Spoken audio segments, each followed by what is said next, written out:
Hello everyone, and Happy New Year to you, and welcome to today's Inside Local webinar. This is our first Inside Local of 2015.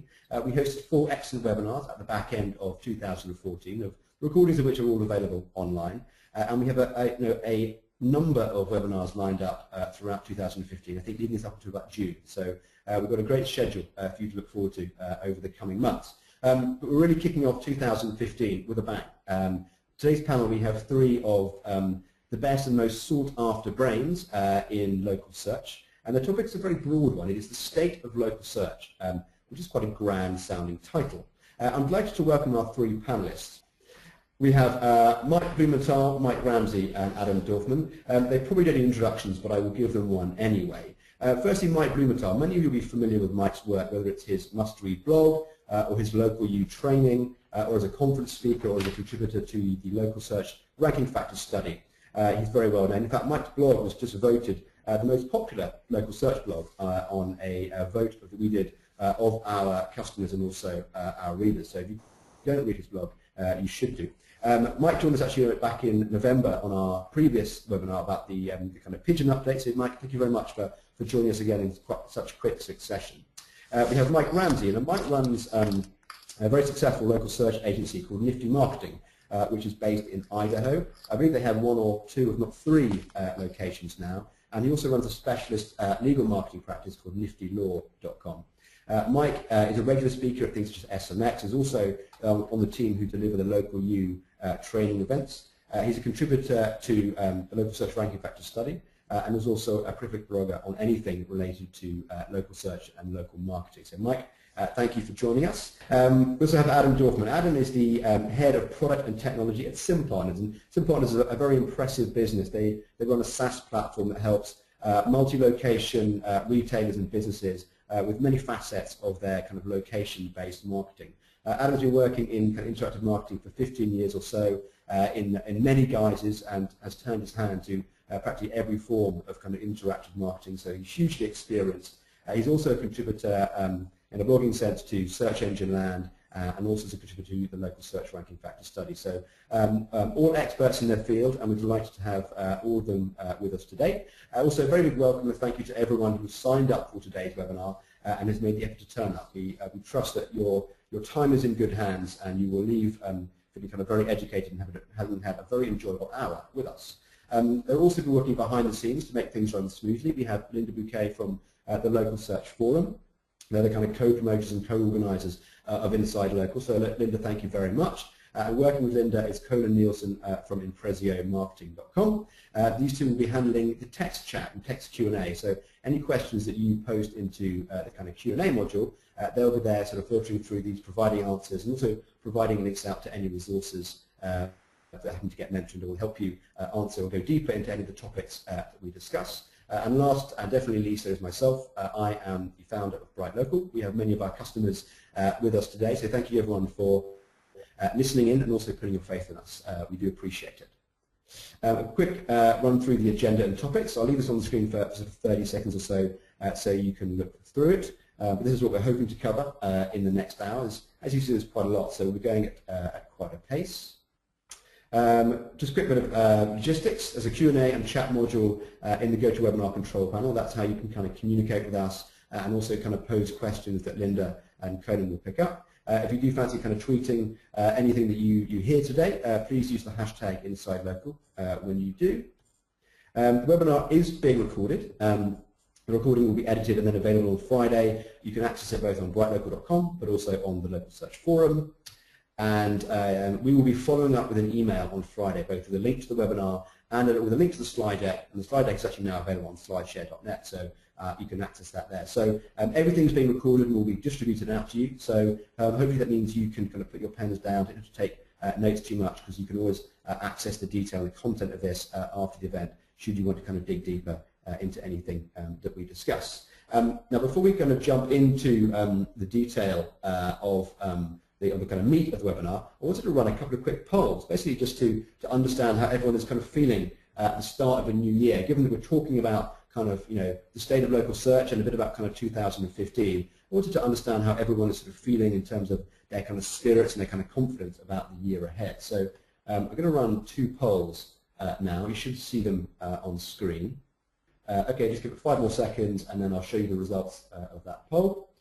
We've got about 600 people voted, which is great. Okay, I'm going to close it now. I'm going to share the results. As you can see that, what was it? 92% of people are believing that next year or this year is going to be more successful or much more successful than 2014. So on the whole, everyone is feeling very positive about the year ahead, which is great. Just going to launch the next poll, which is about demand for your services. So, has demand for your services increased in the last year? Just kind of keen to see how the market is kind of proving for you. Okay, we're at 60%, so I'm going to close that there and share the results. So again, you can see that 88% of people believe that their demand has either gone up or gone up a lot, or up a little for their services in the last year. So demand for services has gone up, which obviously will contribute enormously to the kind of positive feeling that everyone has. So I think that's a kind of great way for us to kind of gauge how everyone's feeling about the year ahead before we tackle the agenda. So right, without further ado, let's get on to the agenda again. Okay, so guys, local is awesome, right? Investment and interest in local search continues to grow from all angles. Maybe a question for Mike Blumenthal, first of all. Why is there such kind of a groundswell of interest and investment in local search marketing? Well, I'm not sure that the groundswell is significantly different. It's been consistently up for the last 8 years. And I believe that it, one, correlates with the decline of local media and their power to advertise. Yellow Pages, print, radio, TV are all in a state of decline, so there's fewer local media options. It obviously correlates with the ascendance of Google's dominance in local, the corollary ascendance of smartphones, iPhone, Android, and the ascendance of apps over the last couple of years. So I think there's related trends that are dialectics of the same process, where traditional advertising mediums are declining and the new mediums are accelerating. So essentially, it's a mixture of, is it technology driving audiences to consume more, or is it demand from audiences feeding technology, or is it the two things kind of working together? I see it as a dialectic. The traditional medias have profit models that aren't sustainable. Up comes Google and Facebook at humongous scale, where they can sell an ad for pennies compared to an ad that used to cost dollars, and that drives a dynamic that there's better content, it's more interaction, there's the decline of those traditional media. So it's sort of an interactive process that goes on, in which we're seeing a realignment of all local marketing. Okay, great. Thanks, Mike. Adam, a question for you. Do you think we are nearing peak demand for local marketing services? And bear in mind that we've got a lot of SEOs, local marketeers, sort of web designers listening in today. Do you think where are we on that kind of demand curve for local marketing services? Yeah, I kind of see us at the beginning of the demand. I really do think it's just starting to hit this inflection point where it's breaking past this kind of niche within the SEO content marketing sort of side of things and starting to make headway into just a general marketing service, and something that all marketers need to be thinking about. An example of that is our CEO just yesterday had an article about local search marketing published in Ad Age, right? And that's like as high level of a marketing blog or news site that you could possibly be in, and they're finally giving print or column space or what have you now as in the digital side of things to something as specific as local search marketing. So I kind of see it as a canary in the coal mine. Things are just going to continue getting larger and larger. What was the nature of that? What was the kind of topic that he was talking about in that age? Was it was a very high profile, or was it sort of what was it pitched as? Yeah, so it was very much a let's talk about local search. How do you speak to a CMO about local search marketing? What should they be thinking about? If very much for spoken to businesses that have multiple locations, how to manage those, the location imprint, and how to market for those at a local level as well too. Okay, great. And one of the topics we'll talk about later is looking about kind of brands in local and brands versus kind of independent businesses. So, Mike, staying on that kind of topic of kind of demand, what's your sort of take on the demand from local services? And do you see us at the beginning, or how are you kind of seeing it? You and Adam come at it slightly differently because Adam is working with very large multi-location retailers. The way that I look at it is that we are going to continue to see a bigger demand, but we're going to have a lot more competition coming in the form of social ads and better opportunities for probably paid online local advertising. And so it'll be an interesting time for those that are providing services as an SEO. We'll battle more so with Facebook. We'll be battling Google more so with paid opportunities that they give, and it'll become even more of kind of a frenemy relationship that we'll have with a lot of bigger companies that are finding these products that can scale across just hundreds and thousands and millions of small businesses and big brands trying to target specific locations. The advertising budgets will be competing a lot more for paid advertising budgets, and those paid products will become more local specific, which will create challenges for the industry for sure. But the overall market will continue to grow, so there'll be room. You'll just have to be smart about how you go after it. Are you looking to change your the services that you offer, therefore, Mike, to kind of incorporate these? I think nowadays you do have to have a bigger hand on the paid end of things and being able to provide services across those paid opportunities. For instance, Facebook's moving to this model where for a small business you just have to pay to play, but you can do some very, very awesome location targeting on their platform. And not only is it a paid play, but it can also become an organic reach, because if you can create something of value and begin to pay for it to a local audience, then there can be an organic sharing that takes place from everybody online from that point. And so I think that those have to be more integrated, organic plus paid campaigns. So that's where we'll be doing a lot of change, and we already have began that. So. Okay, that's great. Thank you, Mike. Just to avoid any more tech feedback issues and stuff like you're getting here. Mike Blumenthal, do you ever see a point where interest and demand will start to fall for local search services, or is that just so far in the future it's not worth thinking about? So Mike was defining local search very narrowly. I define it very broadly, right? I mean, to me, it's any online activity that helps market a local business. And that could be paid, it could be not paid, it could be, boosted at Facebook. So, as long as 85 or 90% of the U.S. Retail economy occurs locally, I see local search as increasing in importance, and I don't see it as decreasing. I certainly see it perhaps shifting balance over time as Google's need to grow or Facebook's need to grow impinges on the space. It's no longer free. I see more paid, but I see it all as part of the same sort of mix of helping drive customers into a retail storefront through online means, and I see that as continuing to grow. I think you need to be flexible in light of the change, but it's only going to keep going. So for those people who kind of classify themselves as kind of consultants in the sort of local marketing space, essentially their job remains the same. Maybe the tools of their trade differ and change, and to the degree in which they use them. Exactly. I think we've saw a big shift last year towards more traditional types of PR being pushed into the online space because of Google's approach to links. But that's all the same for me. It's what you do. The goal is to drive customers, not to drive rank. Okay, great. Final question. Are there any kind of untapped corners of the market? Are there any sort of segments of the local business space that haven't embraced kind of online marketing yet? And if so, why? Adam, do you come across any? I think what I've seen most is not necessarily a segment that is untapped, but segments that are very complicated and are still struggling, trying to figure out how to deal with local search marketing specifically, and this was just discussed in the local youth forums the other day.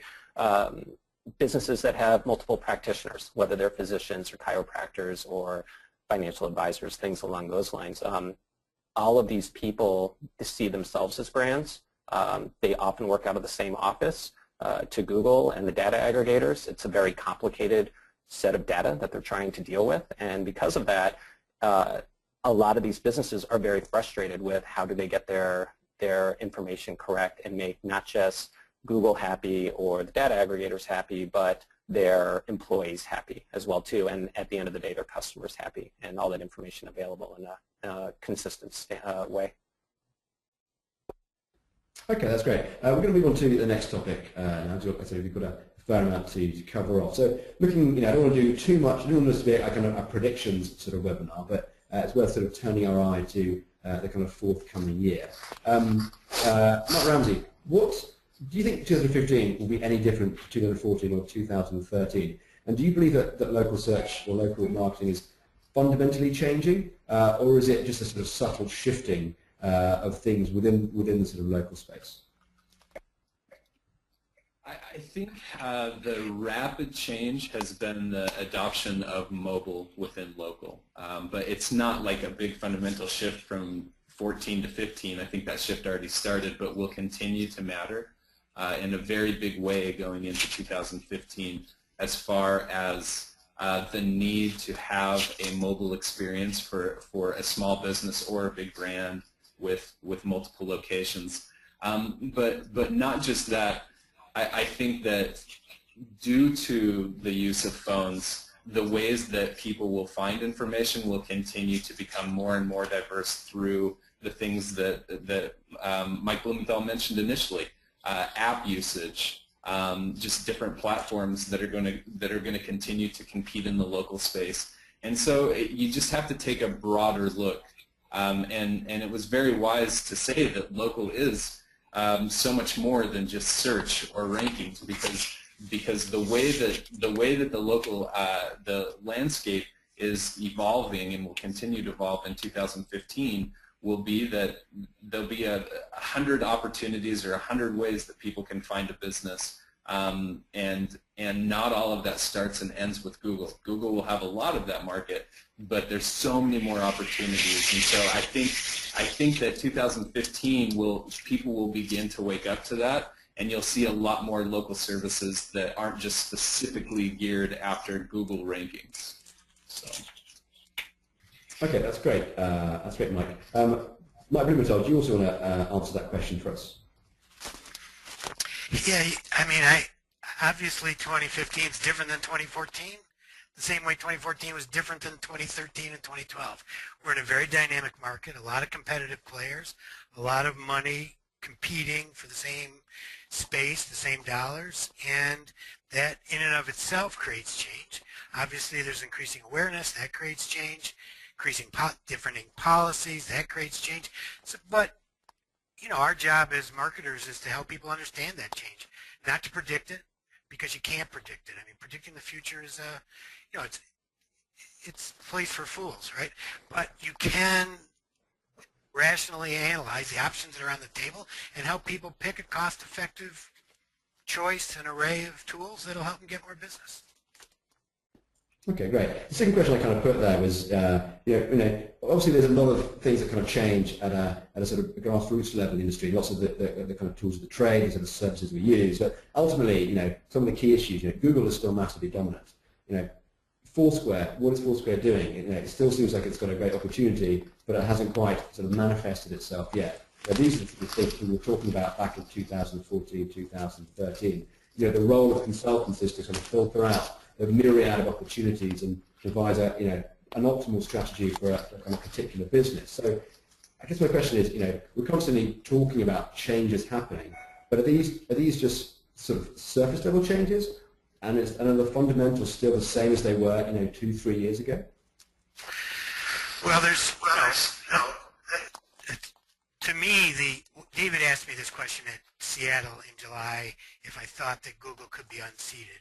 And in July, I thought not. But as I look at the market over the last 6 months, I see Google for the first time being forced to confront people who are both as competitive, as ruthless, and have as many dollars in their pocket as Google does.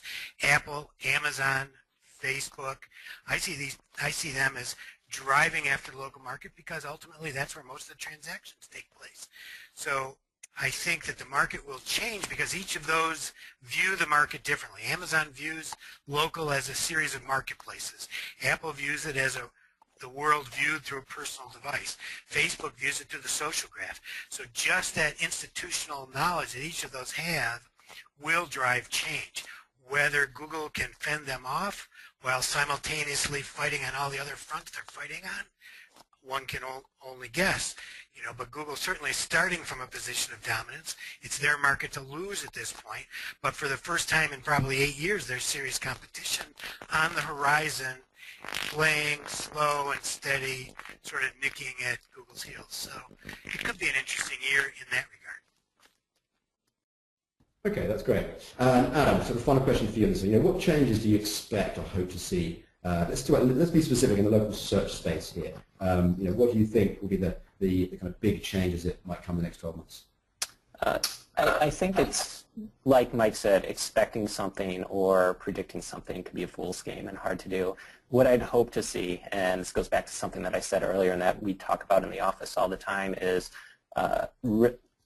the local data ecosystem, as we all know, is just a complete mess, and it just keeps getting worse and worse as more and more solutions get out there. I know many more people are trying to fix local data, but in doing so, we see instances where it can actually make things worse. I would love to see and would hope to see Google or some sort of coalition of whether it's all the search engines or the data aggregators or something along those lines where they all just agree on a standardized format for business information. I'm thinking things like how schema was widely adopted or like as relates to microformatting and things along those lines. Really, it just feels everything is so disparate right now. The way to format hours of operations to the way like business title guideline rules and things like that.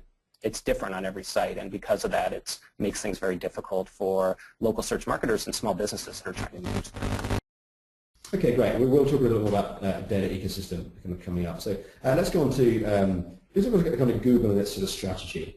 Maybe Mike Blumenthal will sort of start you off on this one. How and why is local so important to Google in terms of its overall strategy? I mean, you can see with the purchase of Metabase in 2008, the rollout of the knowledge graph in 2012, Hummingbird, Pigeon, these are all sort of trends on the same stream where Google wants to index every real-world entity and create relationships between them through a big data approach. And so local is a critical part of that. People, places, that's local, and things, which are brands and, bands and everything that isn't local, right? So Google has a very obvious effort to answer questions. A lot of questions are asked about local entities, and so local plays a major fundamental data role in that big scheme. Local search is just one of those, right? But they push that local data everywhere. They push it into glass, they push it into cars, they push it onto TV, they push it onto phones, they push it everywhere. So from their point of view, local is a syndicated data service wherever that information and answer is needed. So as they try to answer more questions, local becomes increasingly more important to them. Mike, thanks for that. Very question from Mike Ramsey. What is Google's principal objective with kind of Google My Business? I think there's two goals there. One would be to create an accurate representation of the offline or of the online world or the offline world online. So they're trying to ensure that they have all of this correct information. So that's definitely a primary goal that they have. Now the underlying goal to that would be to find ways to monetize. And I think that by having the accurate data, they have the best opportunity to monetize because people will rely on their data more so. And that goes back to a battle of mapping technology. Why will somebody use one mapping technology over another? It's because it's more accurate. But imagine this, as Google gets into the insurance business, the hotel business, and all of these other things as far as a reseller, basically, if they own the accurate data, people will go there to look it up, and therefore they will have all of their transactions going through their platform.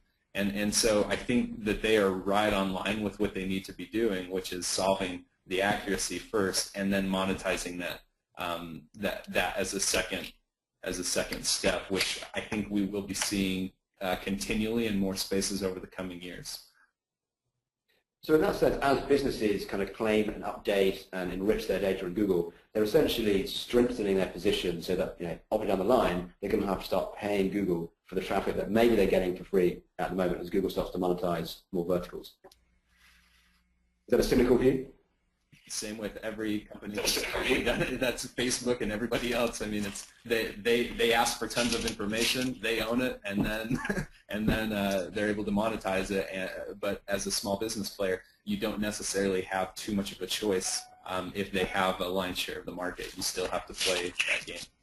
I would suggest that we live in capitalism. The nature of capitalism is the need for increasing profits.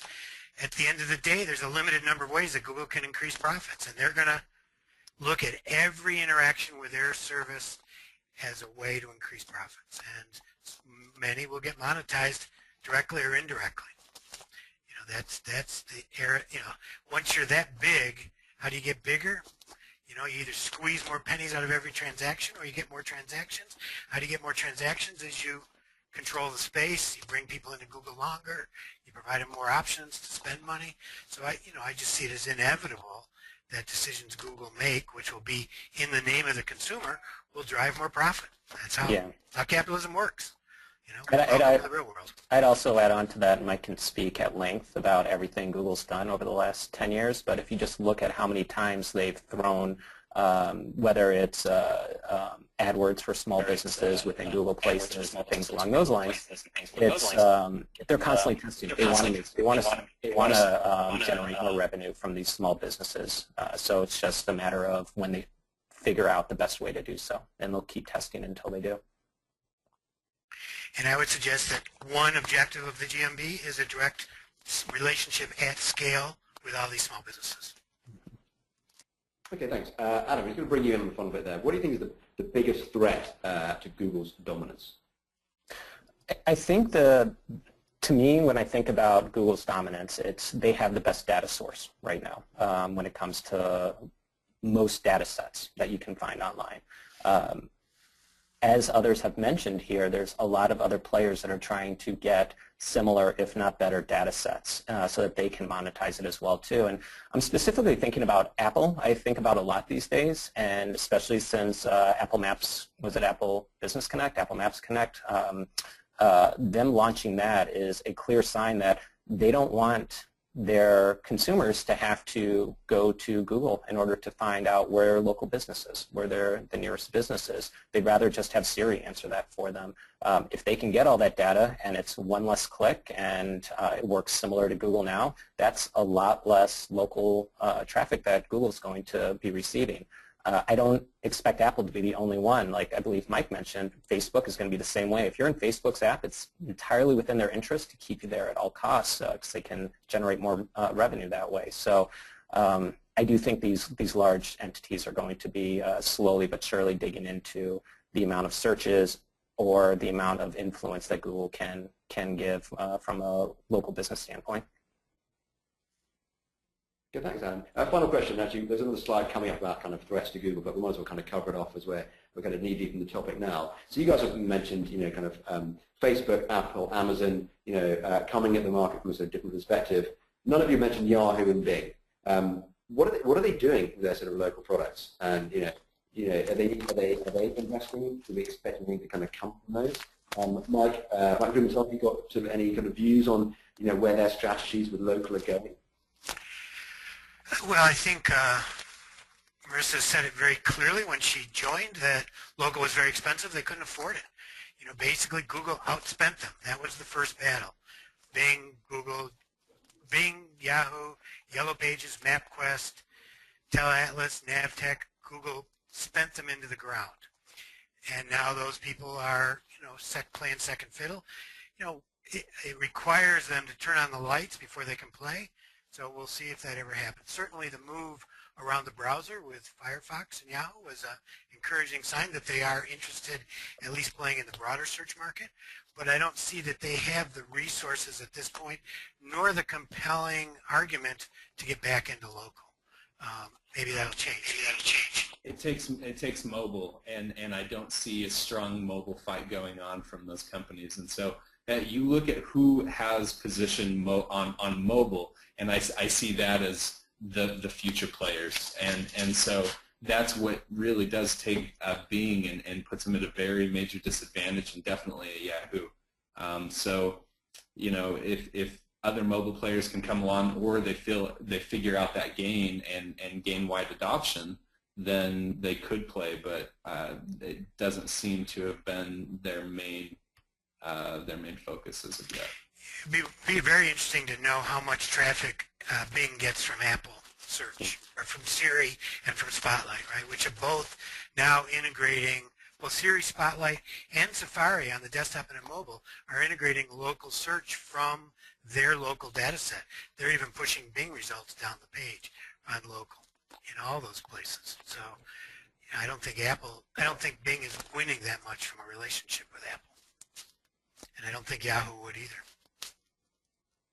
Okay, great guys, thank you. We'll go on to a bit more kind of in-depth sort of look at kind of Google's kind of local results and algorithm. Question from Mike Ramsey: what are the kind of key forces that are driving the changes in the local product? And I'm kind of, in my mind, I've kind of got, you know, location-centric, kind of mobile. For you, as you look at where Google's moving its local product and how it's altering the results and the results it serves up, what are the kind of primary forces at play? Well, I think that an interesting battle was Penguin. Okay, they took more traditional web results compared to local results, and I've thought a lot about that, and I'm not sure if that means that local signals just weren't, that they couldn't figure it out, and so the local signals lost, or if they just had so much more data around web signals that they felt more comfortable with the results that were being generated there. But I think that was a major shift, and we'll probably continue to see further shifts in just an overall algorithm that encompasses everything from the website, of course still taking some of the local factors into consideration. The one piece that they said that they did make major advancements on was the location proximity. But it wasn't just of a city, it's based on where the search is actually taking place. And I think we'll continue to see that matter a lot in 2015, where people know they do not need to type in a specific city to get citywide results or to get close nearby results, especially on a mobile device. And so that shift of saying, well, there's a customer a mile from me right now, they're going to be very likely to see my listing even though I'm not in downtown big city, will give a lot of businesses opportunities that did not have opportunities to do well before. But it also takes away some opportunity for businesses who maybe build a business model out of being in a downtown location if their customers are actually maybe on the outskirts of that city. So. Okay, and question for Adam: is Google right to kind of have such a kind of pure sort of location sort of centric approach where it champions the location of the user above other factors, and then maybe there's a kind of the detriment to the quality of the results that it returns, and are there specific industries that actually location doesn't really matter so much for because they're specialists and people will travel further? Yeah, of course, there's plenty of instances where this recent Pigeon update has been a catastrophe in terms of the quality of the search results. That said, I think the underlying idea that the location of the searcher, the latitude, longitude of them, should be a dominant factor when they're returning results makes all the sense in the world. I often think about, once that is the dominant factor, what kind of searches suddenly open up to become local that maybe weren't before. And one idea might be chicken soup recipe. If you're searching on a desktop, you don't have the latitude, longitude of somebody, you're just going to return a recipe. If Google knows that you're within a couple blocks of a grocery store, maybe it makes sense for that grocery store to start serving ads to somebody. I think the I do think that what we think of as local searches, it has already expanded greatly since the Venice update a few years ago. A similar growth in what's considered local is definitely on the horizon as well. So. And I would add that in the case of Pigeon, like everything Google does, it's a multi-iterative process, right? What we saw for the first month or two is much better now. Google is one big test, right? Nothing in Google is stable or static. They're constantly changing. It's one of the reasons they're kind of a crappy business partner, because they keep throwing shit away and bringing new shit out. But it's also one of these things that they're never sitting still. And Pigeon's an example. I think Pigeon in the United States has gotten significantly better than it was when it first came out. And I think that's conscious effort. That's not an accident. Either it's machine learning or change the algorithm. We don't know, but it has improved. And certainly there's still problems, but I think that, and also, you know, you have to view it in the context that they said that more searches are going to occur this year on mobile than on the desktop. Yeah. And on mobile, I think the results are different than they are on the desktop. The worst Pigeon results are on the desktop. So if Google is truly a mobile-first company, that's what they're fixing first. And I think they are now. So do you think desktop search will become irrelevant in terms of where, you know, kind of SEOs sort of put their focus? Would it become much more attention to kind of mobile, what does well on mobile, which will therefore kind of do well on desktop? So we'll kind of move our point of focus from desktop to mobile?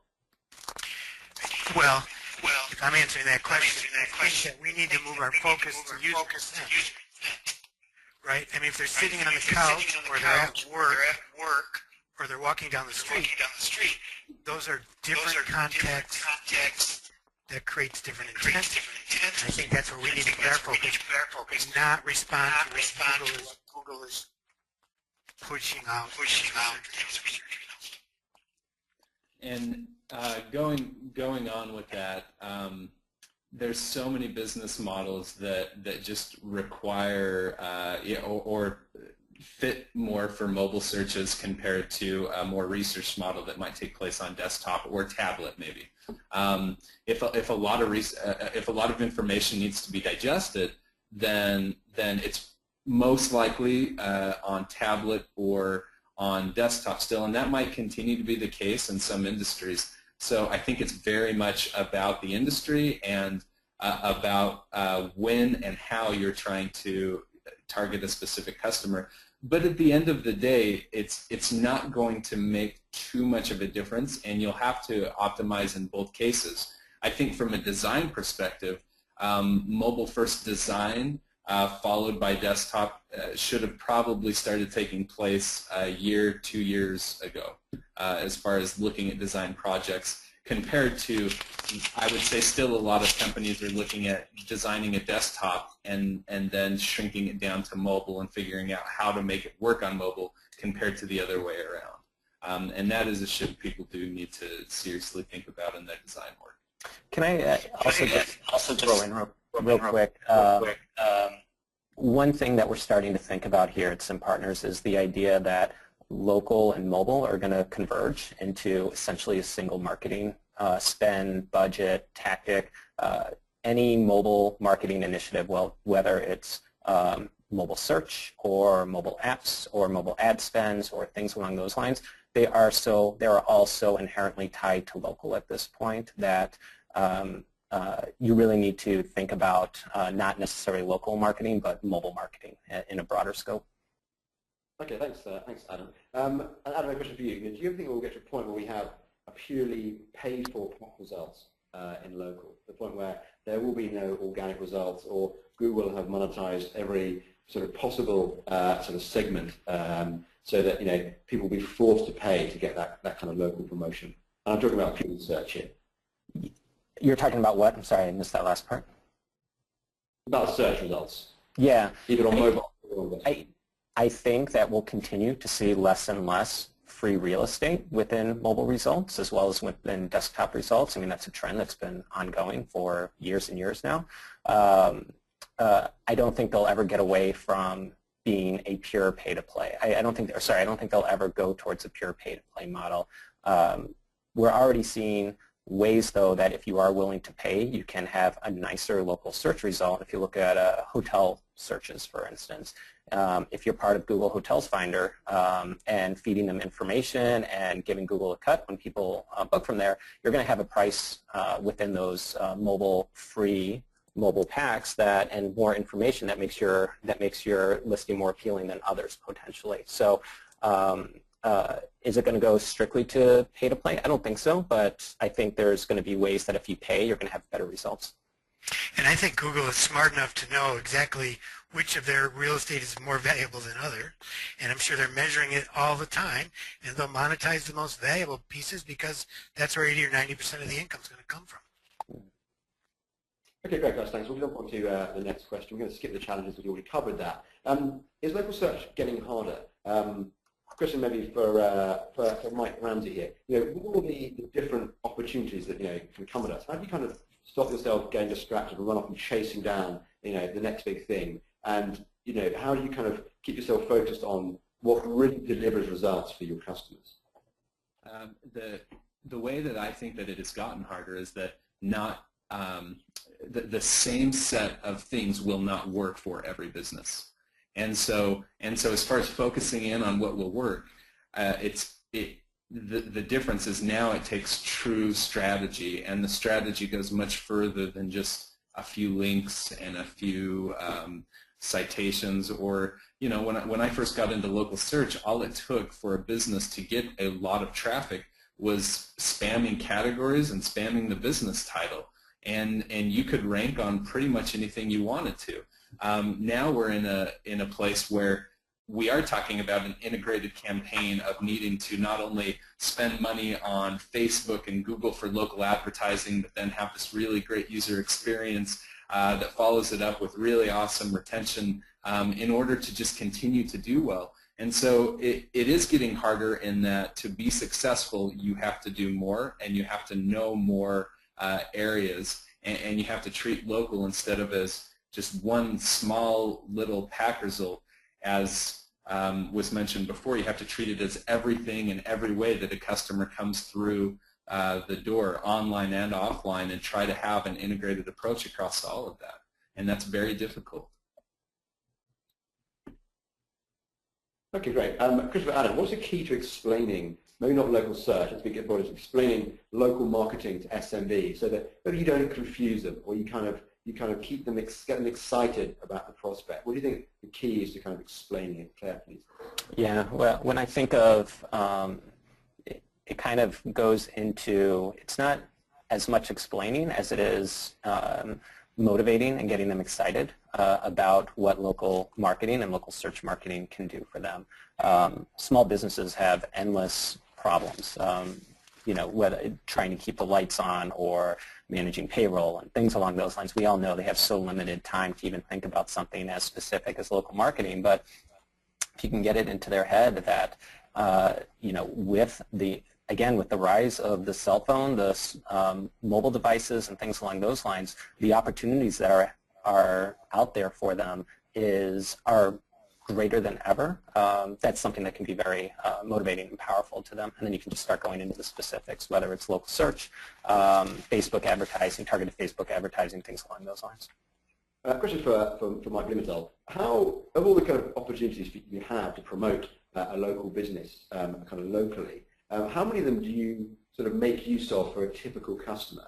Do you think you use a very broad spread, or do you think you have 5 or 6 kind of key channels that you really kind of focus and drill down on? So, I'm interested in certain areas, and that's what I do. And so my client base gravitates towards my interests, and those that I'm not interested in doing, when I recognize the need for multi-channel, I refer them off because it doesn't interest me or intrigue me. So I'm a bad person to ask that of because I only do what I find fun. And a lot of this stuff is totally boring. Shoot your brains out. My God, if I have to do one more frickin' citation, I'm going to puke. So unless it's in the jewelry space, and then he loves everything. Yeah, exactly. Mike Ramsey, then, for you, same question about how do you kind of do you have a core set of tactics that you always use, and then you kind of filter out to more niche ones, or ones that you only use if the core ones aren't working, or if the Google ones aren't working, or how do you approach that? I think that there's always things that have to be done, and if they're not done first, you're wasting your time. And that is having a solid website, having the on-site optimization in place, good content, and just the basic ideas around now, like looking at the big data aggregators and the Google places, or the Google Plus local places for my business, whatever they call it this year, listing, is in place. You know, once you get to a point where all of those things are in place and you've blocked and tackled all of that, then it becomes a lot more diverse in the different things that you can do based on the specific needs. And it might be that creating a really awesome piece of content and promoting it on Facebook is the best way for this business to get people to come to them after that. But those core things have to be done.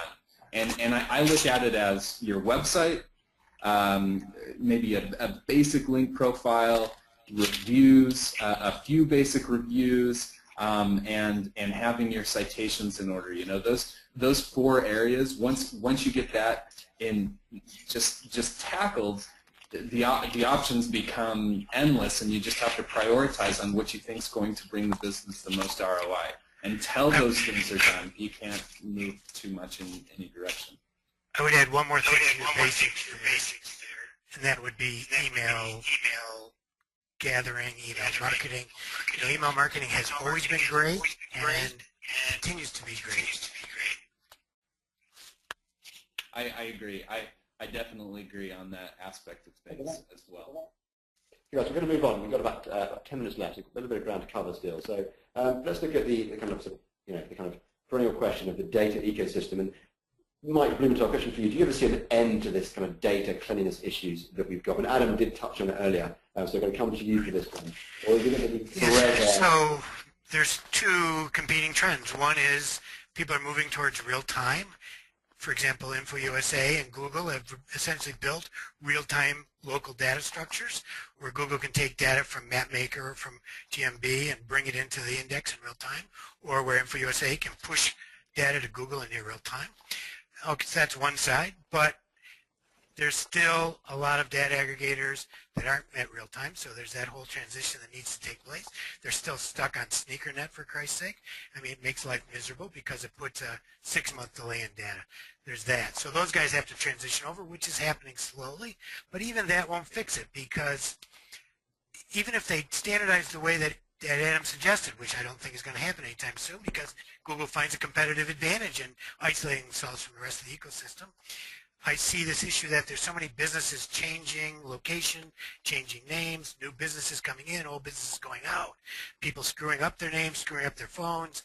You know, that is going to stay a problem, because you can't instill that discipline that's needed across enough businesses, and businesses need to move, need to close, need to open. So local data will always be a challenge. I do see real-time developments as removing some of the problems of dispersion of the data, but I don't think they're going to overcome the issues of closures and getting rid of the old data. The system's going to get better at bringing new data in, which it's always been pretty good at, but I don't think it's going to be any better at getting rid of old data.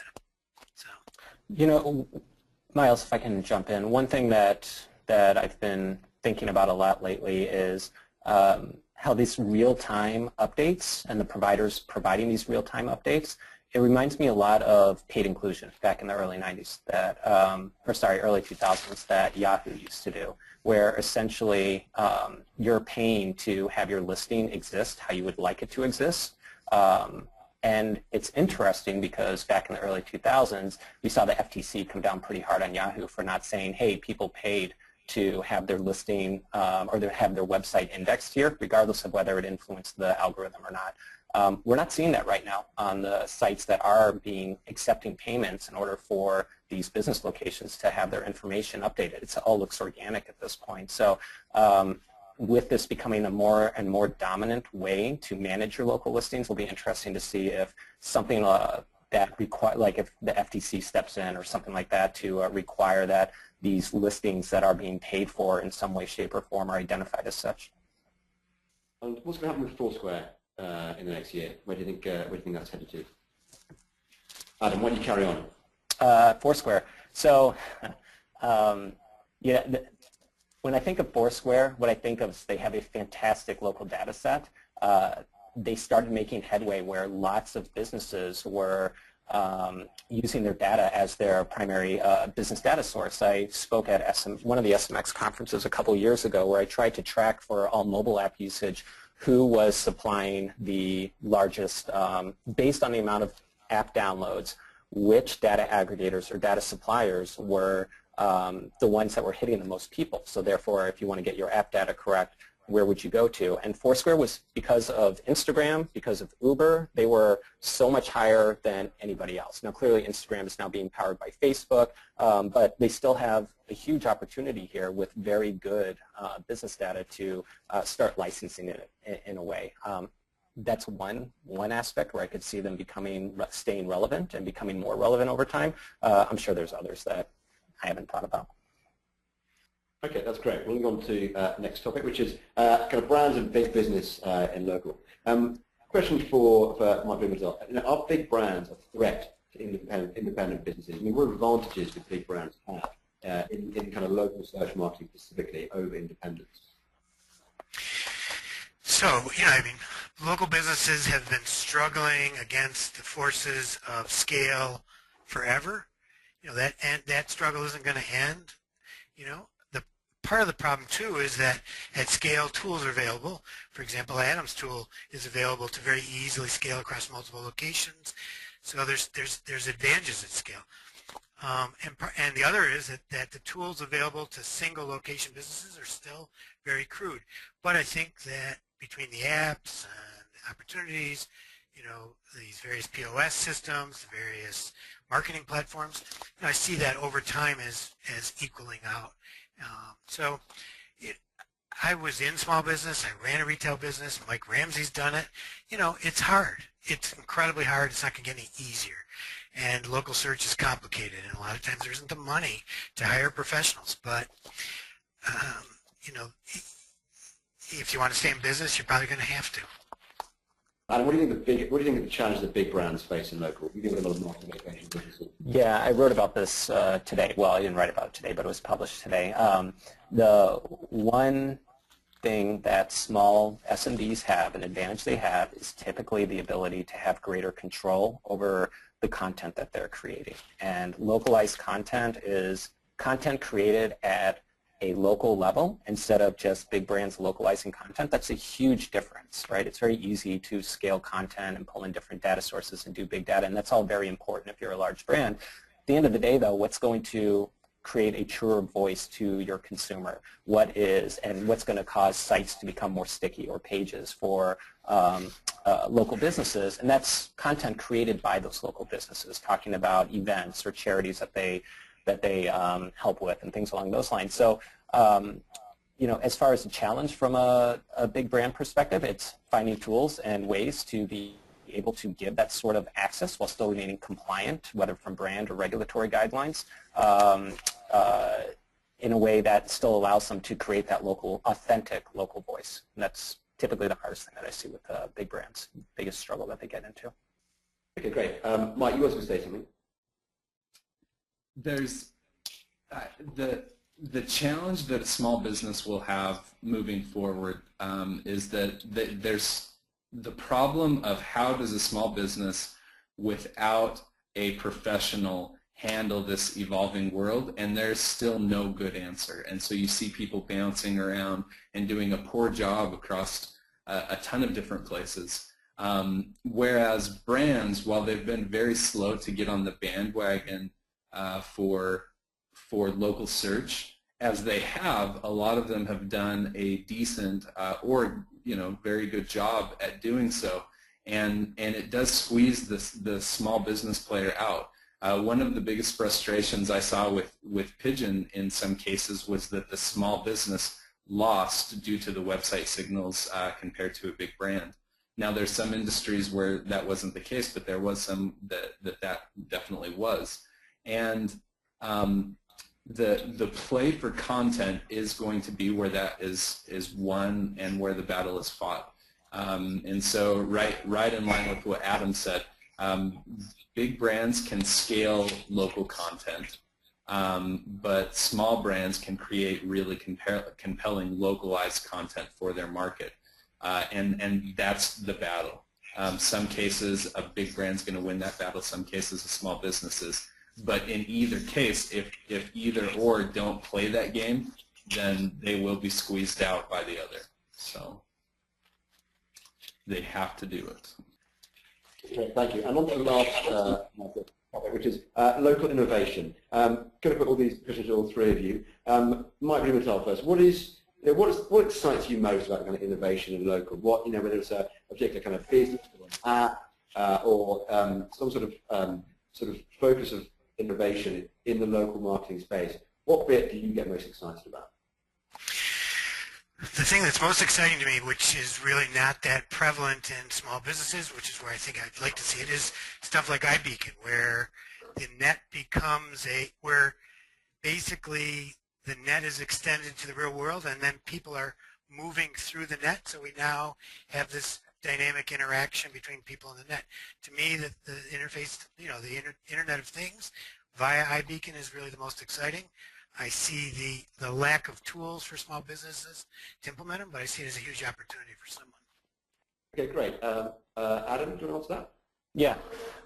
So I'm in Chicago. Groupon's headquartered in Chicago. So I have a lot of friends in the technology space that are over there. We speak regularly and so on. And when I think about this goes very much into the iBeacon, the idea of NFC and just identifying where people are due to mobile devices, the kinds of opportunities and things that Groupon is doing right now, where if you have an app installed, if you have the Groupon app installed and you're walking by a business that is in Groupon's database, they can ping people as they're walking, by, just based on latitude and longitude. Because as you know, with iPhones, for instance, they require that they know the location of you at all times, so they can do this for you. So I feel those kinds of super targeted ads to people that you can even target it to people that are already have already purchased from you or something along those lines are incredibly powerful and could be very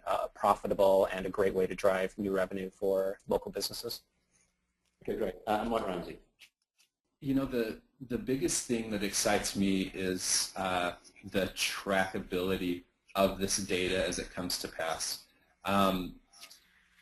As we've all worked with small businesses or big brands, proving value in local is very difficult because of the offline nature of local in many cases. And I think we're coming to a day where a lot of these problems is really coming to an ROI of what's happening, and people seeing the value of their local marketing. There'll be a really solid answer. As payments integrate with search and social and everything else, that's what excites me. I would love to be able to help businesses understand where they're making their money the most effectively down to the dollar amount, and we'll come to the day where that will be, that'll be possible even in an offline sales that transition to online. Just online attribution. So that whole space is very exciting to me, and I look forward to the upcoming renovations there and innovations. So. And I'm sure that is music to SMBs sort of owns it, to understand exactly where their kind of profit revenue is coming from. So, and I do love the fact that you see the kind of virtual world sort of blending so nicely with the physical world and delivering such things as kind of sort of the kind of targeted ads based on where you are, that delivers real value to both the business and the customer. Personally, I also think that's kind of very exciting from a consumer perspective as much as a business perspective. So we've come to the end, guys. Thank you very much. We won't have enough time to put any questions to the experts. We have run over. But I'd like to say a very big thank you to the three panelists for sharing their time, wisdom and insights with us. I've certainly learned a lot. It's been great. I do love these more sort of bigger picture, kind of satellite view discussions about the industry. There's so much going on. It's nice to take a step back and take a deep breath and just kind of observe everything that is kind of going on before kind of getting back in the trenches and cracking on with the daily work. So guys, thank you very much for sharing your time with us today. We have appreciated it. Thanks also to Linda and Colin, who I'm sure will be madly busy answering questions behind the scenes. And Linda, if you want to grab all those questions, we'll publish those out tomorrow so that everyone who didn't quite get a question answered or wanted to see some of the answers that are given to other people, they'll be able to see those on the local forum tomorrow. So you want to grab those now, Linda, that'd be great. But a big thank you to the two of you. We have upcoming webinars. We've got one in 2 weeks' time where actually Mike Ramsey will be back with us. Managed to grab him twice in January. He's a very busy man, so we're privileged to have him back. We're looking at best practices for local on-site optimization, which we have touched on today. We'll go into much deeper detail in 2 weeks' time. Then we've got a couple more in February, and then we're publishing the agenda for kind of March, April, and beyond very soon. So a quick sort of plug next week, sorry, in 2 weeks' time, we've got Mary Bowling, Matthew Hunt, Mike Ramsey, and Guy Zakarakis with us. So 4 panelists in that one. You can sign up now. Please grab your space early to avoid disappointment. And that's it. Everyone out there, thank you very much for attending today. I hope it's been enjoyable. You'll get an email from us on Friday with links to the recording, links to the kind of coverage and the Q&A on Local Search Forum, and also links to slideshare.net, where we will have this PowerPoint doc up there. So have a great afternoon, morning, evening, and night time, wherever you may be. Thanks again, guys, and thanks to everyone for being here today. Bye-bye now.